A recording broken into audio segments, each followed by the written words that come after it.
manchette aujourd'hui, vaccination obligatoire dès le 15 octobre, plus de 900 employés non vaccinés du CI3S de Lanaudière qui seront suspendus sans solde. Donc, bonjour à toutes et à tous, Chloé Lemont au pupitre aujourd'hui pour ce bulletin d'information du 8 octobre sur les ondes de CTRB, votre télévision régionale. Donc, commençons le bulletin d'information avec une nouvelle du côté du réseau de santé Lanaudois, comme souligné en manchette. Donc, le syndicat des travailleuses et travailleurs du CI3S de Lanaudière, CSN, déplore le fait que, malgré le contexte de pénurie généralisée de personnel, le gouvernement se soit entêté à aller de l'avant avec la vaccination obligatoire, ce qui accentuera dramatiquement les bris de service. Cette décision unilatérale est d'autant plus incompréhensible que la couverture vaccinale du personnel est déjà très élevée et que d'autres moyens sont disponibles pour assurer la protection de la population et des travailleuses et travailleurs du réseau de la santé et des services sociaux. Le 15 octobre prochain, c'est plus de 900 employés non vaccinés du CI3S de Lanaudière qui seront suspendus sans solde. Bien que l'on reconnaisse les bienfaits de la vaccination, le syndicat a prévenu le gouvernement plus d'une fois au cours des dernières semaines que de rendre la vaccination obligatoire dans le contexte actuel comporte trop de risques pour un réseau déjà à bout de souffle. Il aurait pourtant été possible d'offrir l'option du dépistage pour le personnel non vacciné. On l'a fait au cours des derniers mois et cela fonctionnait bien. Le syndicat rappelle que la vaccination à elle seule ne peut pleinement protéger les travailleuses et travailleurs contre la COVID-19. Ils doivent aussi mettre tous les moyens en place pour assurer une pleine protection du personnel et des usagers dans le milieu de travail. Le gouvernement rend la vaccination obligatoire, mais il rabaisse les mesures de protection du personnel qui étaient déjà en place dans le réseau. Donc, le syndicat comprend mal cette décision. Donc, je rappelle que c'est un communiqué du syndicat du CI3S de Lanaudière. Bien, c'est exact. Donc, Simon Deschamps, président du syndicat des travailleurs et travailleuses du CI3S de Lanaudière, CSN, explique: ça fait plus d'un an que la CAQ règle de vieux problèmes du réseau à coup des lois spéciales, délestage du personnel, obligation de travailler à temps complet, temps supplémentaire obligatoire, report de plusieurs congés, annulation de centaines de semaines de vacances et j'en passe. Et là, M. Legault s'apprête à suspendre des centaines de ses fidèles employés qui ont gardé le fort tout au long de la pandémie et du même coup accentuer la pression sur les membres du personnel toujours en fonction. Donc, c'est au tour de Patricia Rivet, qui est présidente du Conseil central de Lanaudière, CSN, qui souligne: nous trouvons périlleux dans les circonstances actuelles de mettre à mal un réseau fragilisé depuis de nombreuses années. Il est dommage de constater que ce sont, encore une fois, les usagers qui subiront les conséquences de possibles bris de service dans Lanaudière. C'est ce qu'elle conclut. Passons maintenant à une nouvelle du côté de Lavaltrie. Donc, le café culturel de la Chasse-Galerie à Lavaltrie présentera 3 spectacles la fin de semaine du 14 octobre. On en parle avec Philippe Cyr-Pelletier, qui est directeur général. Donc, on revient encore avec des spectacles qui vont être fin de semaine variée, la fin de semaine du 14 octobre, avec différents spectacles. Pouvez-vous me parler de ces spectacles? Oui, exactement. Le week-end du 14, 15, 16 va être très occupé à la Chasse-Galerie. Puis, je suis content parce que d'ailleurs, les 3 spectacles qu'on présente sont tous de disciplines variées. Alors, c'est important pour nous de présenter sur scène des artistes de différentes disciplines. Et il y en a une qu'on développe depuis quelques mois maintenant, qui est le conte. Okay. Alors, le spectacle qu'on présente cet automne, c'est Martha Sens. Alors, son nom complet, c'est Martha Sens de la Calzada. C'est une immigrée qui est arrivée au Québec en 1969, qui provient d'une Espagne franquiste. Et donc, elle a été tout d'abord enseignante en Abitibi-Témiscamingue. Et rapidement, elle s'est impliquée dans le milieu culturel en travaillant sur des œuvres théâtrales, poétiques, artistiques de toutes sortes. Elle est profondément latine, elle est intense, puis les œuvres qu'elle choisit abordent des sujets très engagés, dénoncer les injustices, elle va prôner l'égalité des êtres humains, l'égalité des peuples, des sexes et des classes. Et le spectacle qu'elle vient nous présenter s'appelle Sur les rives de Wabakin. Okay. C'est l'histoire, en 1914, de Victoria et de ses enfants qui arrivent à La Sarre et qui la maison n'est pas prête pour les accueillir, alors ils habitent dans un wagon sur un sideline et ils sont pris en charge par Marie et ses enfants qui sont des Anishinabés. Okay. Donc, c'est un conte qui est l'issue, en fait, d'une résidence artistique qu'elle a faite en coécriture avec Robert Seven Crows. Okay. Et ce conte-là imagine la rencontre de deux cultures, celle autochtone et celle allochtone. Le spectacle raconte, entre autres, là, des transformations qui sont dues à l'occupation du territoire, évidemment, et l'impact de l'ouverture de celui-ci sur les non-autochtones.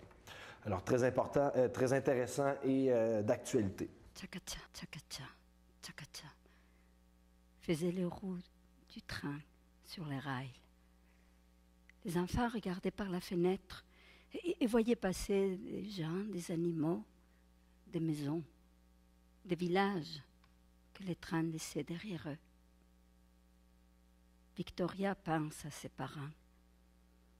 Elle a passé quelques jours ensemble avec eux avant de prendre le train.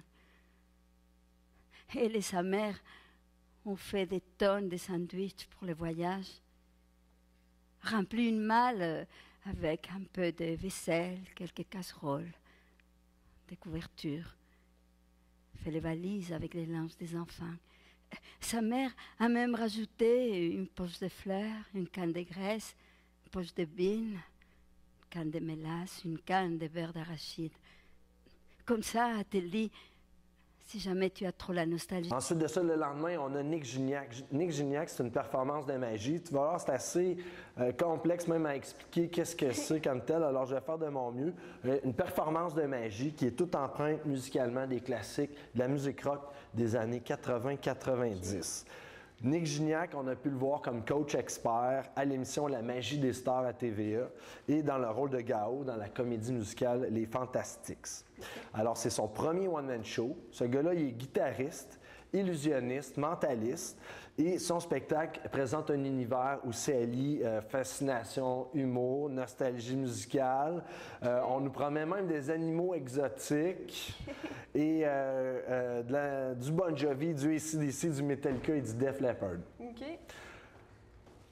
Je pense que c'est un spectacle qu'il faut voir pour le croire. Mais avec tout ça, essayons de s'imaginer un amalgame. Puis c'est ce que Nick Gignac nous propose. Mais comme je vous dis, je pense qu'il faut le voir vraiment. C'est intriguant. Exact, oui.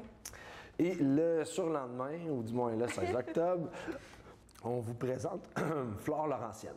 Flore Laurentienne, c'est Mathieu David Gagnon. Okay. Lui, il a une formation en guitare classique au collégial. À l'université, il est allé étudier l'écriture à l'Université de Montréal. Il a gradué en 2010. Il est allé passer 3 ans en France, où il a continué d'étudier l'écriture, l'orchestration au Conservatoire d'Aubervilliers, à Paris. Puis il a gagné des prix, plusieurs prix, fugue, contrepoint, harmonie. Tu sais, on est vraiment, encore une fois, dans un univers plus classique. Okay. Mais il travaille depuis longtemps, en fait, dans l'ombre de plusieurs projets remarquables.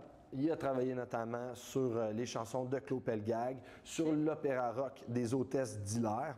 Et là, maintenant, il fait maintenant, entre autres, il fait ses propres compositions sous le pseudonyme Flore Laurentienne. Okay. C'est un projet de musique instrumentale qui rend hommage à la diversité et la beauté du paysage québécois. Donc, on comprend un peu d'où vient le nom.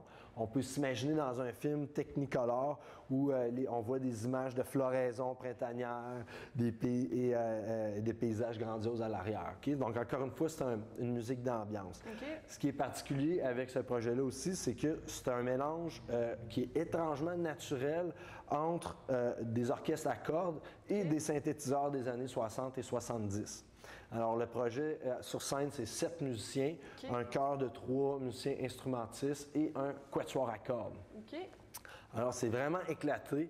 Je trouve ça très intéressant parce qu'on voit dans les derniers temps au Québec beaucoup d'espace puis aussi de popularité pour de la musique qui est plus instrumentale. Tu sais, Jean-Michel Blais, par exemple. Donc, ça, c'est une version semblable, mais plus en quatuor à cordes, plus d'instrumentation finalement. Alors, on vous invite pour Flore Laurentienne le 16 octobre et c'est 25 $ en salle. Super, ça va être un beau week-end. On va regarder justement des extraits des 3 spectacles qui vont avoir lieu. Parfait, je vous remercie. Voyez le spectacle La magie du rock avec Nick Gignac, de Bon Jovi à AC/DC, en passant par Metallica et Def Leppard.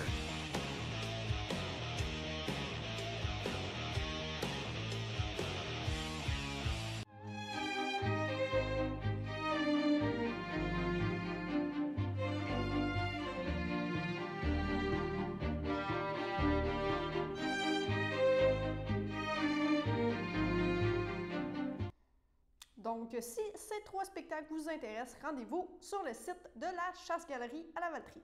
Donc, passons maintenant à la première pause.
Donc, les anniversaires pour ce long congé de l'Action de grâce. Commençons avec aujourd'hui, le 8 octobre. La FADOC de l'Île-du-Pas souhaite un joyeux anniversaire à Paul Beaulieu et à Richard Ducharme. On passe maintenant au 9 octobre. Donc, le Centre d'action bénévole d'Autrey souhaite un joyeux anniversaire à Réjeanne Landry. Pour le 10 octobre, toujours le Centre d'action bénévole d'Autrey souhaite un joyeux anniversaire à Francine Pelletier et les filles d'Isabelle à Lucille Laferrière. Et pour lundi, le 11 octobre, le Centre d'action bénévole d'Autrey souhaite un joyeux anniversaire à Richard Sauvé et Sylvie Lachapelle. Et les filles d'Isabelle souhaitent un joyeux anniversaire à Annie Gravel. Si c'est votre anniversaire cette fin de semaine, bon anniversaire de toute l'équipe de CTRB. Passons maintenant à une nouvelle du côté culturel. Donc, Stéphanie Giroux, qui se dit romancière, représente Business Trip New York, Croquer la pomme. Donc, c'est un nouveau roman, une sexy fiction. Ce roman est publié, entre autres, aux éditions de l'Apothéose à Lanoret. Donc, nous l'avons rencontrée. D'abord, elle nous parle de son roman. En fait, c'est une inspiration que je ne m'attendais pas à avoir. Donc, moi, je travaille depuis 25 ans en transformation d'entreprise, toujours business et tout ça. J'ai commencé à écrire en développement personnel et là m'est venue l'inspiration d'écrire un roman de sexy fiction qui est complètement à l'opposé, un gros 180 degrés, je dirais, dans ma carrière, de dire, bon, de femme de carrière, tu sais, internationale et tout ça, à romancière érotique. Disons que c'était un gros saut. C'est une façon intéressante de pouvoir livrer comment une femme pense, comment elle se sent et comment elle vit, dans le fond, sa vie de femme professionnelle dans un milieu d'hommes. Et bon, l'héroïne, elle est célibataire, elle est hédoniste, elle est de son temps. C'est une jeune femme moderne. Disons qu'on n'est pas dans les harlequins traditionnels du tout. Mais c'est ni, dans le fond, elle est ni la antique ni la pute, là. Tu sais, c'est la professionnelle, femme de tête, mais qui a de la fougue, qui a de la passion, qui a envie de vivre sa vie pleinement. Super. Puis là, j'ai vu aussi que vous étiez à la maison d'édition de l'Apothéose, donc c'est une maison d'édition qui est à Lanoret. Pourquoi avoir choisi celle-là? Est-ce que vous avez eu plusieurs demandes puis vous l'avez choisie? Comment ça a fonctionné? En fait, c'est que l'édition, on a un peu comme 3 choix, je dirais, au Québec. On a les éditeurs traditionnels, on a à compte d'auteur et l'Apothéose, c'est un peu entre les deux. Et donc, quand j'avais fait mes livres en développement personnel, j'avais envoyé à plusieurs éditeurs et finalement, les réponses étaient un peu étranges. Ils disaient que c'est trop intellectuel ou c'est pas assez grand public. Donc, je suis tombée sur Apothéose. Ben, pas tombée, je veux dire, on m'a référé à Apothéose. Quand je les ai rencontrés, j'ai adoré leur façon de fonctionner. Ils sont très humains, ils sont très accommodants, ils sont très professionnels. Puis, moi, ce que j'aime de là, c'est quand même que je garde mes droits d'auteur. Je trouve ça important. Ça me permet aussi de gérer ma campagne marketing comme je veux, etc. Donc, c'est un bon compromis entre à compte d'auteur et donc l'éditeur traditionnel. Puis moi, j'adore Apothéose. Je suis rendue à mon 3e livre, mais j'en ai 2 autres déjà signés avec eux qui s'en viennent. Et d'autres probablement à venir. Donc, je les aime beaucoup. Super. Puis là, tantôt, ça, vous disiez, vous avez quand même changé, je vais dire, de registre là, avec votre livre Fiction sexy. Qu'est-ce qui vous a amené justement à écrire ce livre-là? C'est arrivé, j'étais allée à une retraite d'écriture où j'écrivais. Dans le fond, j'essayais de terminer mon 3e livre qui était plus en développement personnel. Le premier, c'était la chimie interculturelle, donc l'intelligence émotionnelle avec les autres cultures. Okay. Le 2e était sur les expériences extraordinaires, donc tout ce qui est un peu les ressentis subtils et tout ça. Et le 3e, je voulais le faire plus professionnel, plus sur la gestion de changement. Donc, c'était le journal de bord d'une méchante consultante, mais j'arrivais pas à être complètement, de ne pas me censurer dans ce livre-là. C'était difficile pour moi de ne pas me censurer parce que je me disais, si je suis trop émotive, comment les gens vont me percevoir? Donc, vous allez dire de là, comment vous avez fait pour faire ce 180 degrés? C'est que là-bas, il y avait Angèle Trudel qui est auteure des Aime-moi, donc une trilogie de romans érotiques, et elle a témoigné un peu comment c'est arrivé. Et dans son témoignage, ça m'a fait... j'ai trouvé ça tellement simple, tellement pas ordinaire, mais elle en parlait, c'était pas compliqué, là, c'était pas gênant, c'était pas... Et j'ai réalisé, ben oui, il y a un lectorat pour ça, puis il faut sortir de sa zone de confort, c'est sûr. Mais, et là, en discutant avec Angèle, elle me challenge, pourquoi t'écrirais pas maintenant un roman comme ça? J'ai dit, ben je sais pas, j'étais pas prête à ça. Et sur la route du retour, il y avait un magnifique coucher de soleil. J'étais à Sainte-Catherine-d'Attelée et je revenais vers Montréal. Puis je roulais, puis l'inspiration m'est venue d'écrire une trilogie. OK, mon Dieu, OK. Tous les scénarios, le personnage, tout est arrivé, le titre est arrivé. J'ai dit, OK, je pense qu'il faut que j'écrive ces romans-là. Effectivement. Plus accessible, en effet, c'est moins tabou. Les gens, même recherchent ça. Quand je parlais de mes livres de développement personnel, les gens, c'est intéressant, mais il n'y avait pas d'exposition aux autres cultures, ils ne voyaient pas l'intérêt, ou les expériences extraordinaires, s'ils étaient fermés à ça, ils ne voyaient pas l'intérêt. Et là, je pense que 9 personnes sur 10, quand je parlais que j'écrivais de la sexy-fiction, tout d'un coup, mon Dieu, je veux le lire! OK. Puis ça m'a vraiment surprise, puis je m'attendais à une espèce de lectorat bien ciblé.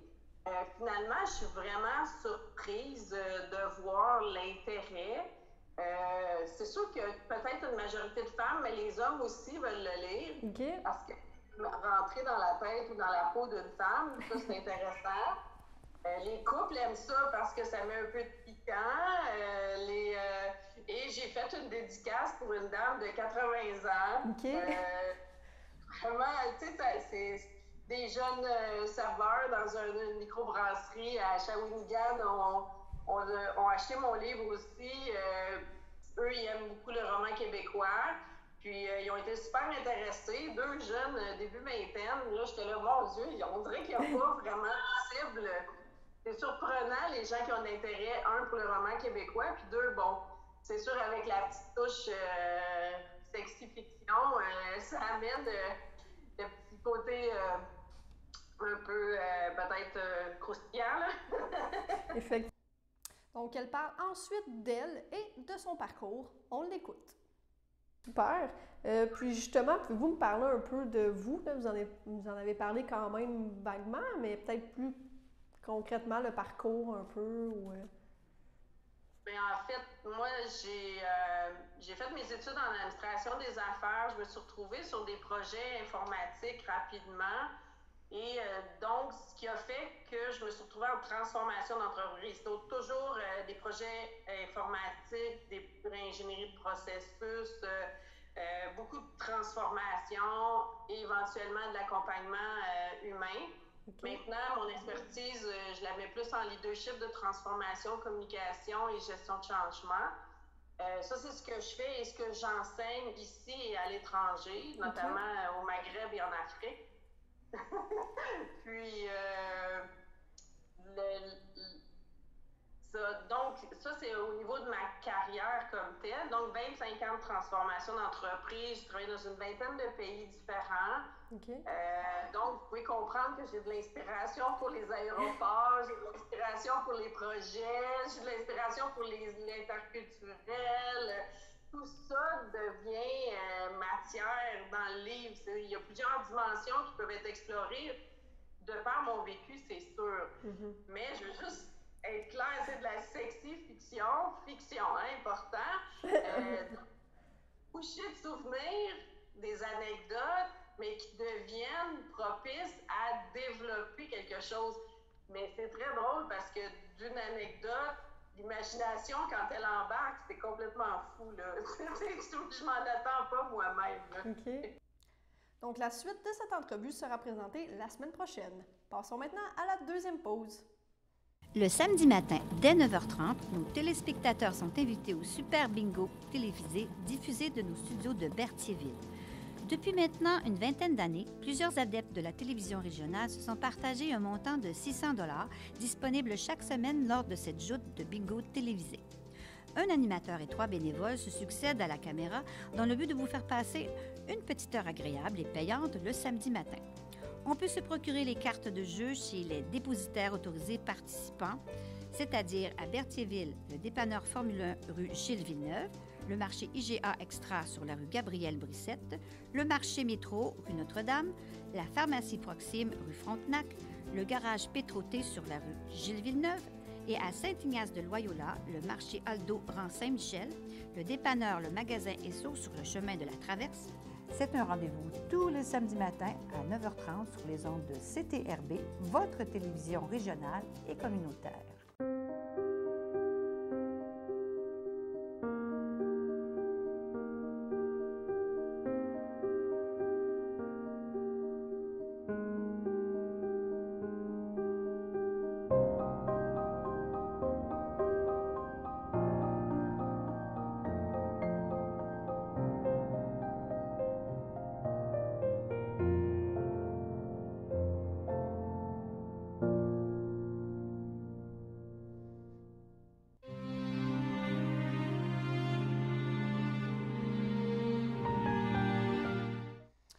CHDL de Saint-Charles-Borromée, le 29 septembre 2021, à l'âge de 71 ans, est décédé M. Bernard Dénommé, époux de Ginette Asselin, demeurant à Sainte-Geneviève-de-Berthier.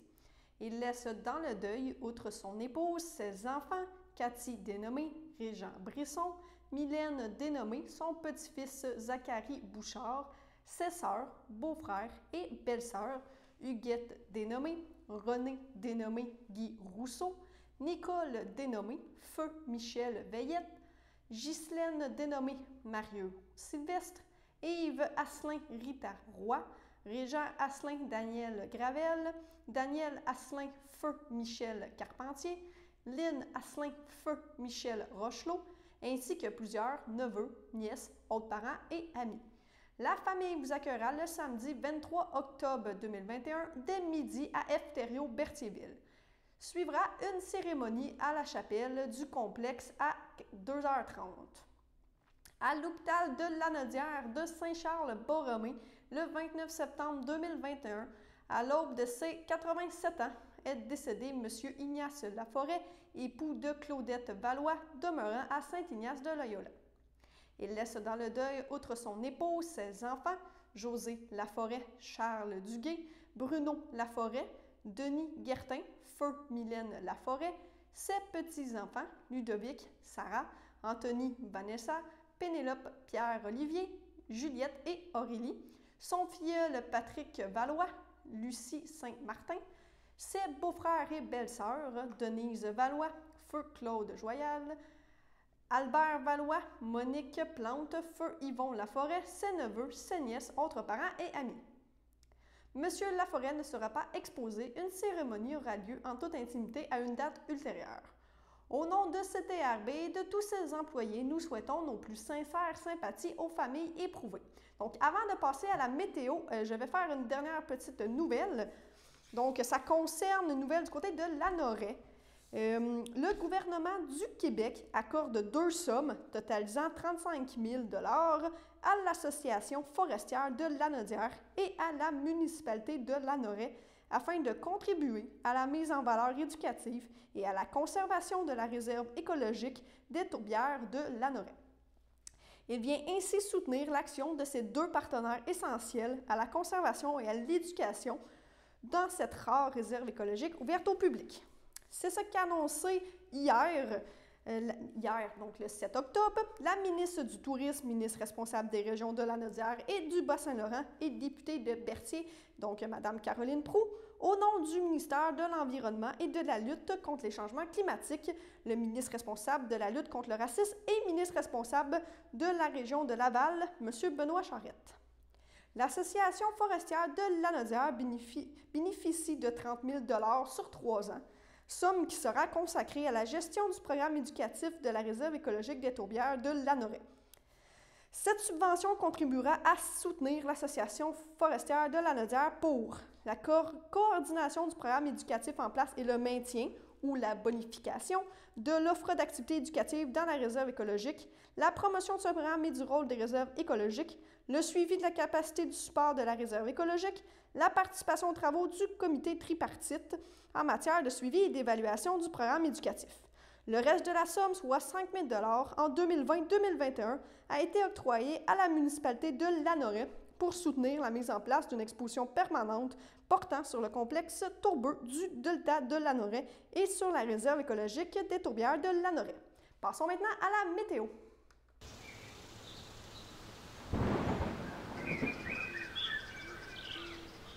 Donc, pour la météo cette fin de semaine, donc cette longue fin de semaine, comme je l'ai mentionné, c'est l'Action de grâce. Donc, pour cette nuit, donc vendredi nuit, c'est dégagé, température ressentie de 10. Si on passe à demain, donc samedi, c'est ciel variable au courant de la journée. Donc, le matin, ça va être 12, température ressentie de 11. Pour l'après-midi, ça va être 20, température ressentie de 21. Dans la nuit, en fait, de samedi, ça va être plutôt nuageux, température de 11. Ensuite, pour dimanche matin, c'est nuageux avec averse, donc température de 12. Température ressentie de 11, c'est 60 % de probabilité de pluie, environ 1 mm, moins de 1 mm.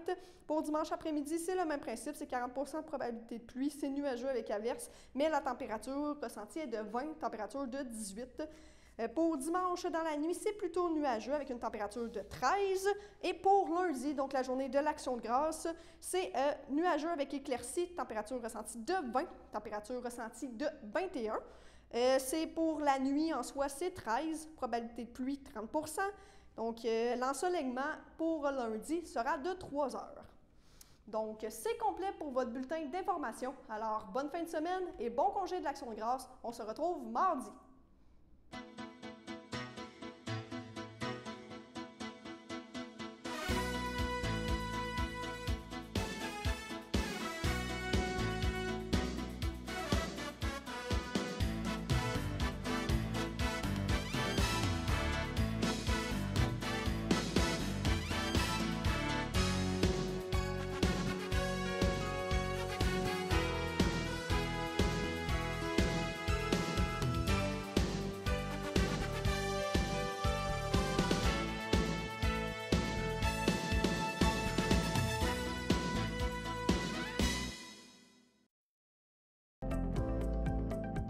Les télévisions communautaires autonomes du Québec, ce sont les télévisions les plus importantes parce qu'elles sont proches de la communauté.